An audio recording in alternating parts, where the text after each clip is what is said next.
Abarundi bahungiye hanze y'igihugu c'amavukiro hamwe n'abasigaye mu gihugu biciye mu makuru atohojwe neza yerekeye ibisata vyose by'ubuzima bw'igihugu.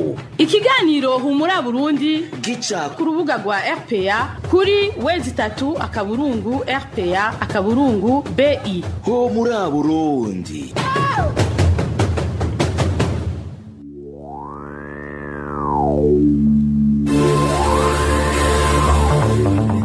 Kuri mikro muri kumwe na Hermes Nibandetse.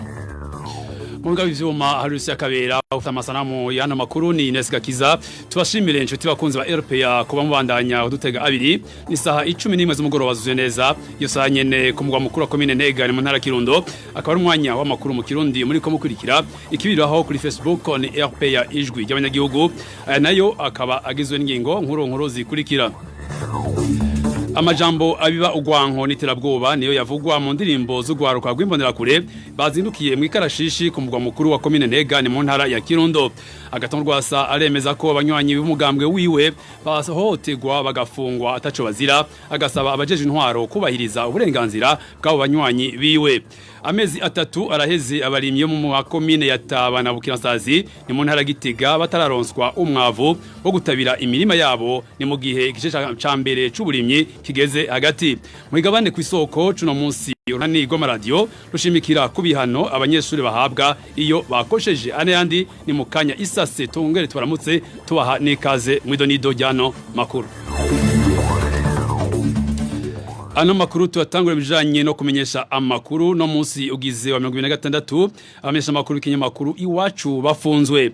Abo nabo ni Egide Harerimana, Terence Mozenzi, Agnes Ndirubusa, Christine Kamikazi hamwe n'umudereva wabo Adolphe Masabarakiza. Bagariswe igenekerezo ya 2022 gitugutu no mwaka mu ntara ya Bubanza mu gihe bari bagiye muri ntara gutohoza amakuru ajanye n'umutekano wari wahungabanye muri commune Musigati. Inyuma y'imisi 5 bahagaritswe bakaba baciye bagirizwa icaha cyo gukorana n'abahungabanya umutekano w'igihugu. Bikaba bitekanijwe ko basubira kwitaba imbere y'abacamanza basentare isubiramo imanza yanahangwa ku munsi wa mbere w'indwi itangura. Mu bijanye n'umutekano abanyagihugu muri commune Ntega ni mu ntara Kirundo baratekewe n'ubwoba bivuye ku ikarashishi y'imbonerakure yazindutse iraba kuri wa gatandatu.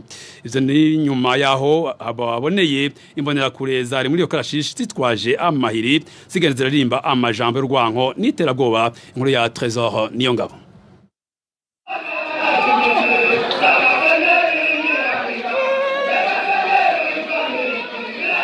Ugo n'ugwaruka rw'imbonerakure rwo ku mitumba igize ikomine ya Ntega mu ntara ya Kirundo. Ugo gwaruka rw'imbonerakure rukaba rwazindutse mu gitondo cyo kuri no wa gatandatu ruhurira muri zone Mugendo mu ntumbero yo gukora ikarashishi. Ivyo bikaba vyateye ubwoba abanyagihugu bo muri ako gace nkuko umwe muri bo avyigana. Mu vyivuko vyabo bari bafite ibihiri cy'iterabwoba nyene bazungurutse agasantre mu byo bavuga ko ari guterwa abantu ngo batari mu mugambo uri ku butegetsi ngo binjire. Haraho baririmba ngo ni duhongora injavyi ngo seneri iragongerezwa n'iki. Hariho n'abandi bavuga amasiroga yo gutora nkuru nziza bavuga ngo nzitoza ku nguvu.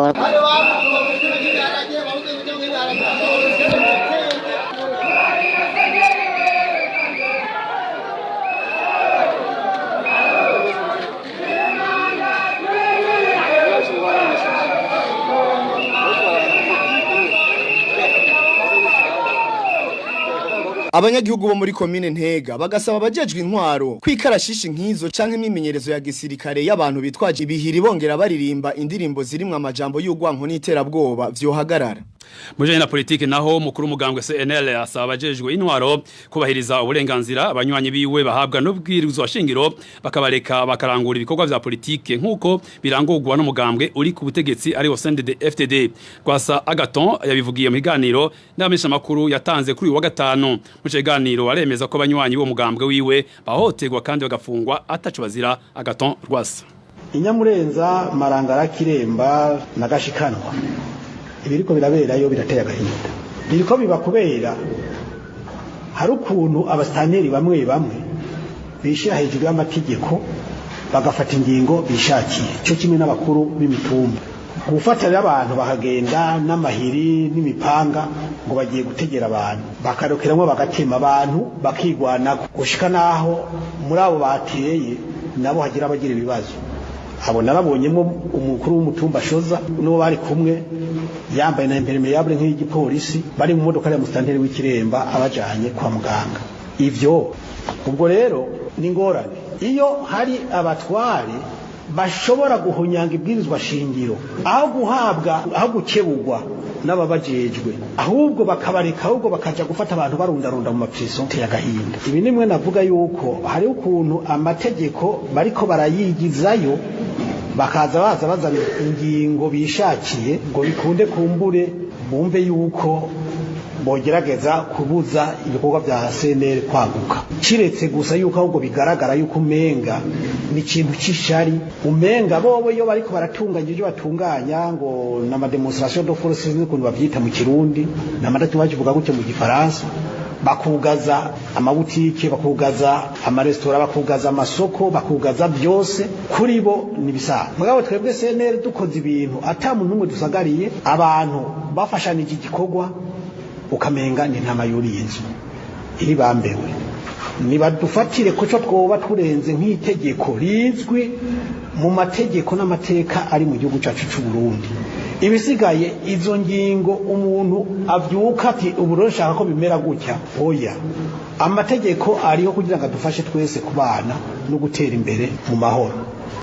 Muri kiganiro yaremesheje kuri uno wa gatanu Rwasagaton yaremeje ko atazoreka kugira ico ashikirije kubiriko birononekara agatanga akarorero kubutare atakintu kinini bomariye abanyagihugu n'ubu Agaton Rwasa bazanye abarusiya ngo baje kwimba inzahabu ngo mu buryo bwa kijambere ubogenda hariya imabaye akabaza ingaruka nziza y'umuzo wabo bantu ku banyamabaye yo twereka iri uwobaza timbega inzahabu zishoka zibi Burundi zinganiki zinjiza amafaranga ngana gute mu kigega cy'igihugu burya uyo muntu yo barika korera abakoroni by'ukuri none sinzahabu z'igihugu none kumenya umwimbo w'igihugu tukamenya ico ushobora kutugiriramwo akamaro tuba dukosheje hehe abo rero ahubwo nibaba bazi yuko politike ari guca ingero boshaka bakayivamwo bakarekera abashobora gukora politike ku neza ya bose ibisigaye ibintu byo kurementanya mu majambo canke mu bikorwa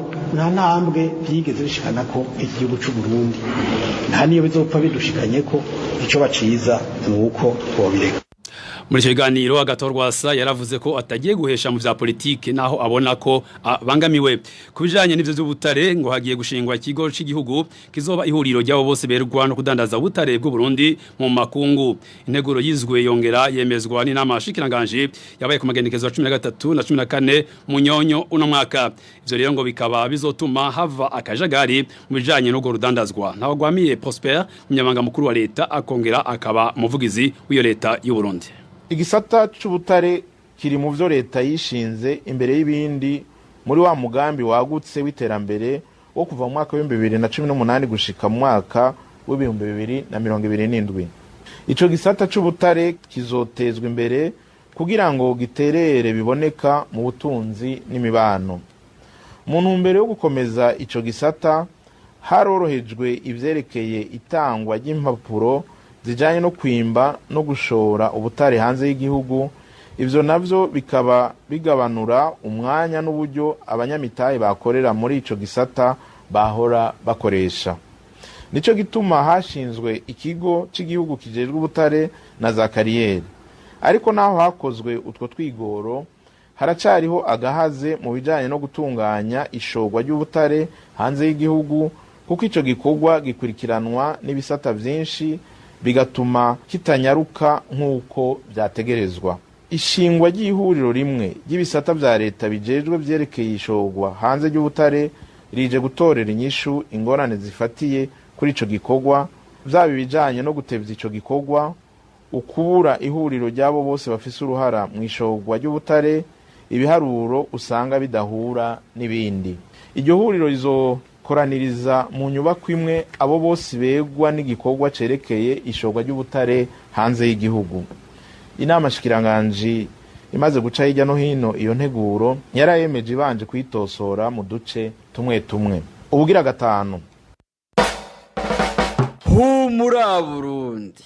Mu bijanye n'intwaro ibereye abanyagihugu bamwe bamwe muri zone Ruhororo muri commune Mabayi ni mu ntara Cibitoke bamenyesha ko bari mu kangaratete biturutse ku matongo yabo banyazwe na societe y'Abarusiya iriko yimba ubutare bw'inzahabu bavuga ko batagira aho bakubita isuka bikunyurwa nuko atamvukira yaho ku Ruhororo yashoboye kuronka akazi muri societe nkuru ya Eloge Divin Lemesha. Imyaka ibiri irengira heze bamwe mu banyagihugu muri zone Ruhororo commune Mabayi basohoye mu matongo yabo kugira ishiramwe ry'Abarusiya yari hacukura ubutare bw'inzahabu muri kino gihe bavuga ko batagirayo bacira nayo bamira vyongeye n'abakozi bo muri iryo shiramwe bavuye mu yindi mihingo nk'uko umwe mu banyagihugu muri ico gice ca commune Mabayi avyemeza. Nta buzima buhari n'abantu barasoma mu matongo yabo ngo birukana amatongo yabo Abarusiya babahaye kurimbisha inzahabu nta bakozi bahaye abino gushika abo banyagihugu bavuga ko batararonswa n'umuzibukiro kandi bagategekwa kutaja kubaka mu yandi mazone naho bashoboye gushinga karuri usanga ari mu bugaragwa ntibagire naho bakubita isuka.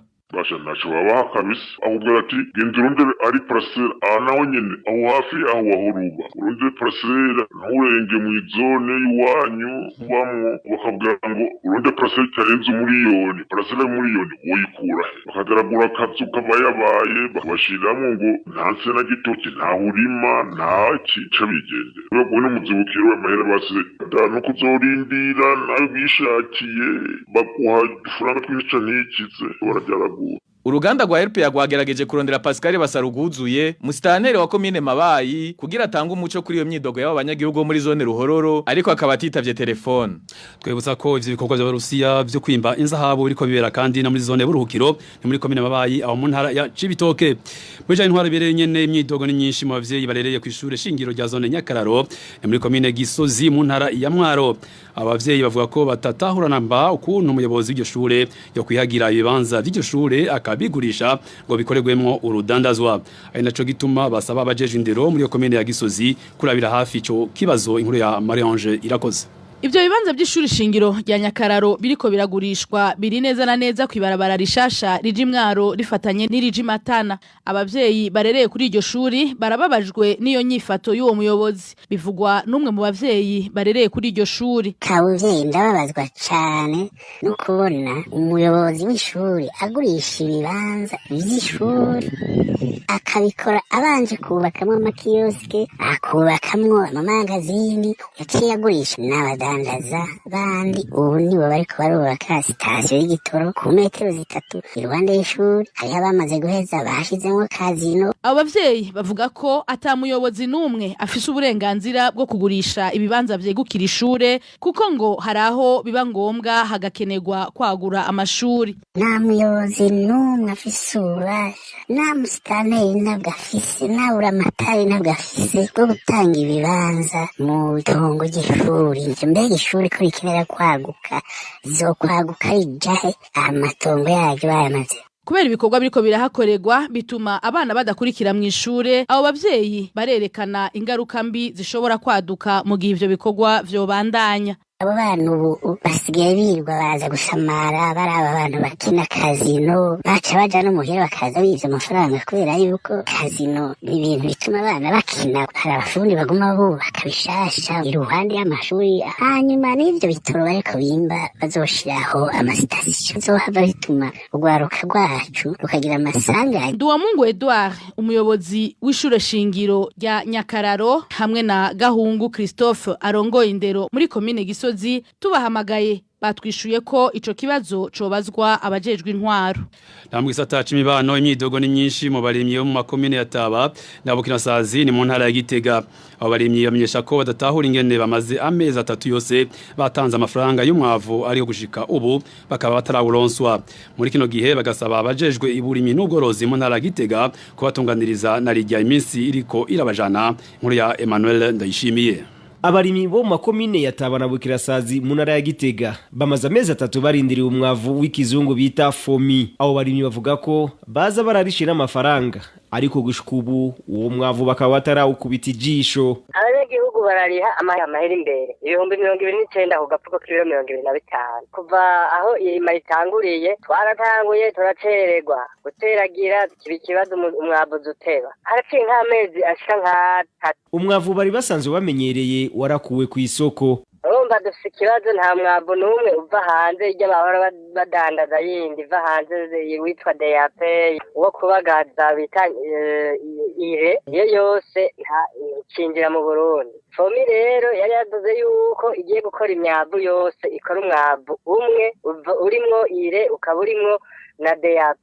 Muri yo ntara abarimyi bavuga ko bifuza aho bokura n'umwavu w'amagendu iyo ubonetse ukagurwa ku giciro c'umurengera. Mw'isoko nta hantu namwe ushobora kuronka umwavu ugura bihenze akagira umudandaza bawufatana baca bawumutwara no gupfungwa capfungwa kandi aruhukira mu mpinda. Hanyuma naho hari igihe ushobora kuronka kuri magendo umva ugura 59 cyangwa 60 agafuko kamwe kiro 25 atigeze kugura 29 kandi baratubwiye yuko atana hamwe namwe uzodandaza uretse ku masitoke ya komine. Emmanuel Ndorimana umunyamabanga ntahegayezwa mu bushikiranganje bw'ibidukikije uburimyi n'ubworozi yaheruka kuvuga ko ifumbire ya Fomi idakwiye agahumuriza abarimyi kwico kibazo kigiye gutorerwa inyishu. Kuravye umurimi w'abashaka ifumbire ingene uguma wiyongera zafite amakenga ko iyo fumbire iriko irasaga itobiriko irakoreshwa yose mu mirima muri iki gihe kirima. Zongeye kandi dufatiye ku biharuro ubushikiranganje bwari bwatekanije turabona ko ifumbire yasabwe iruta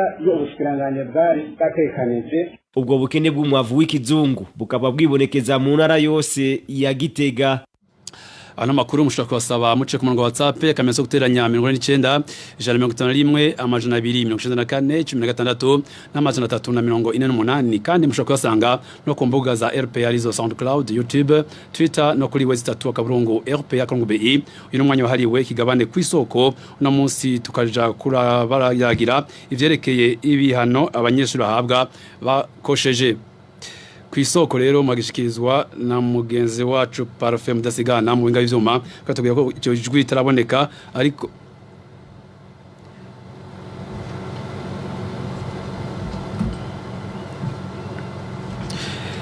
batubwiye ko mu winga y'ivyuma bariko rondera iryo jwi ryo kwisoko rikabishoboye kuboneka kurikirana higabane mutegura mugenzi wacu Parfait Mudasigana ku gurunani rw'ikinyi binyamakuru arivyo RPA Inzamba na Tele Renaissance. Kwisoko ni kiganiro mushikirizwa ku minsi yose ya gatandatu mukagitegurirwa n'urunani rw'amaradiyo Radio Inzamba agateka kawe, Radio RPA ijwi ry'abanyagihugu na Radio Television Renaissance. Abigisha bamwe bo mu Burundi babananya guhanisha inkoni naho kuva mu mwaka wa 2017 ubushikiranganje bw'indero bwakuyeho igihano bibabaza uruhu mu mashure. Mbere umwe mu banyeshure aheruka gusandaba mu gisagara ca Bujumbura ahejeje gukubitwa inkoni n'umwigisha wiwe. None bizogenda gute kugira abajejwe indero bategere kumwe ingene umunyeshure akwiye guhanwa atarinze kubabarizwa igufa? Ivyo nivyo tugiye kugaruka ko muri kino kigabane kwisoko cyo kuri wa 16 munyonyo 2019. Parfait Mudasigana nije ngi kukibashikiriza sangwa ikaze.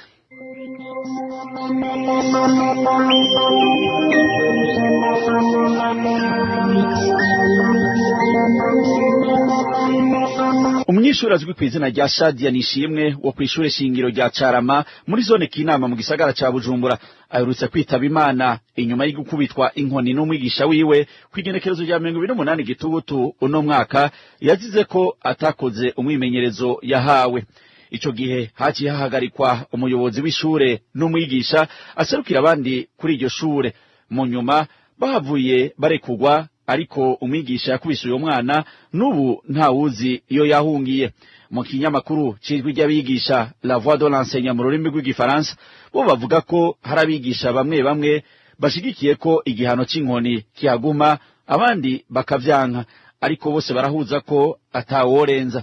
Twashatse kumenya igituma harabigisha babandanya gukoresha inkoni mu guhana abanyeshure kandi hari itegeko shikiranganje ryo kuwa 17 mu Kakaro mu 2017 ribibuza. Mugenzi wacu Emile Nibasumba wa Radio RPA yaraganiriye n'umwe mu bigisha.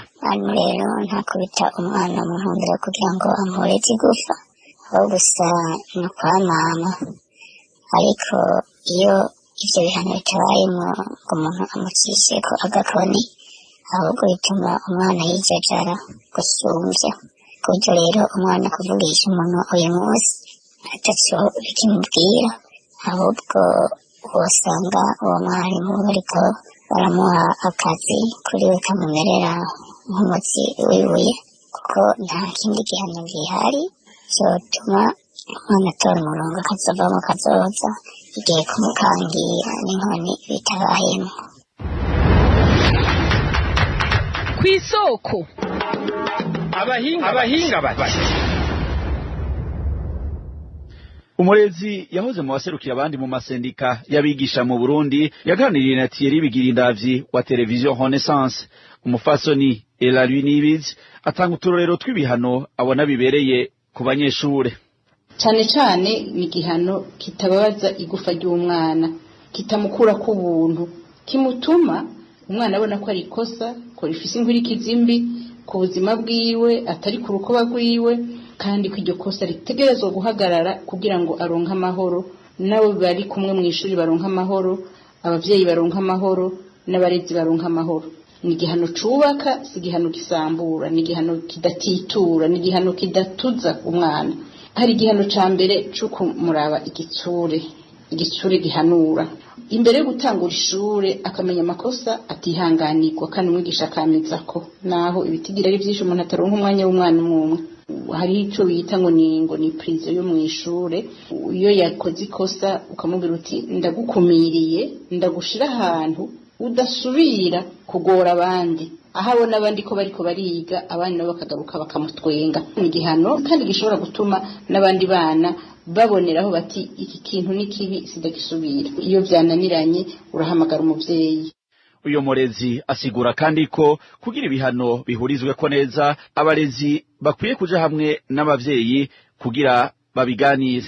Kubera hamaze kuba amasanganya menshi ku mashure, imyidogo myinshi y'abavyeyi, imyidogo myinshi y'abigisha, n'imyidogo myinshi y'abanyeshure, n'imyidogo myinshi y'abaharanira agateka k'abana, hari hakwiye yuko ubushikiranganje bw'indero bujejwe imibano baheza bakaraba ingene abarezi bo kw'ishure bovuga ururimi rumwe n'abarezi bo muhira.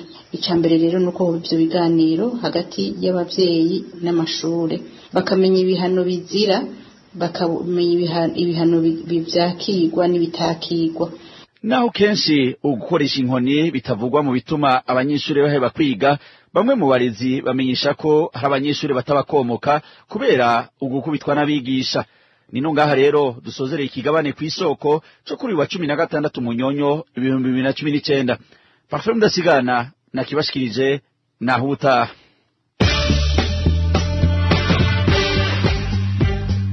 Cyari kiganiro kw'isoko. Arakoze Parfait Mudasigana mu higabane kw'isoko. Inkuru dushikiriye muri mwanya ivugwa mijanye n'impunzi. Leta Tanzania irasubiriye gusaba impunzi z'abarundi gutaha bigishoboka. Ubutumwa bw'iyo leta bwashikirijwe n'umukuru wa district Kasulu mu rugendo yagize kuri no wa gatandatu mu ikambi Nyarugusu. Uwo mutware yabwiye impunzi ko zidatashe bigishoboka bashobora kuzagirira ibibazo misiza. Inkuru ya Bartazar Miburo. Intumwa za leta ya Tanzania mu kambi ya Nyarugusu zari zagiye zirongowe n'ujejwe igisata c'impunzi mu shikiranganje bw'intwaro yo hagati mu gihugu ca Tanzania. Uwo mutegetsi yaraherekejwe n'umukuru wa district ya Kasulu isanzwe irimwo ikambi y'impunzi y'Inyarugusu. Muri iyo kambi isanzwe bamwo abarundi n'abakongomane. Ubutumwa bwa leta ya Tanzania bw'uyu munsi bwaraba abarundi gusa. Umukuru wa district ya Kasulu yasavye impunzi z'abarundi gutaha bakiri beza.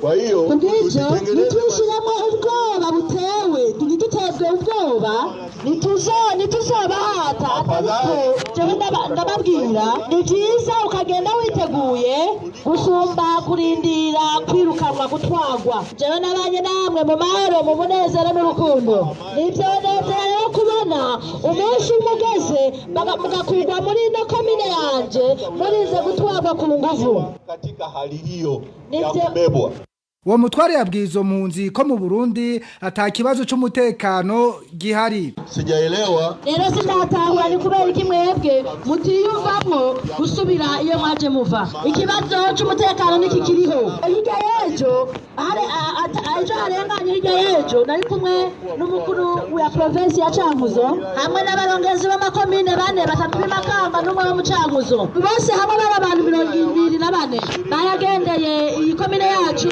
ijambo rimwe gusa bavuze bati hari abantu bari ngaha hagati yanyu aho bari hatigeze haba intambara na gato.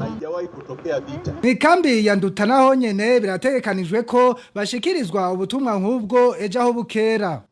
Arakoze Batazaro Miburo, barakoze kandi bagenzanje bakoze ibishoboka byose kugira ngo ano makuru ashobora kuboneka ku mwanya watekanijwe mu hinga by'izuma hari Rusiya Kabera n'abafasha amasanamu n'amakuru Nines Gakiza kuri micro mwari kumwe na Hermes Ntibandetse twifurize umugoroba n'icyo giza y'uno wa gatandatu.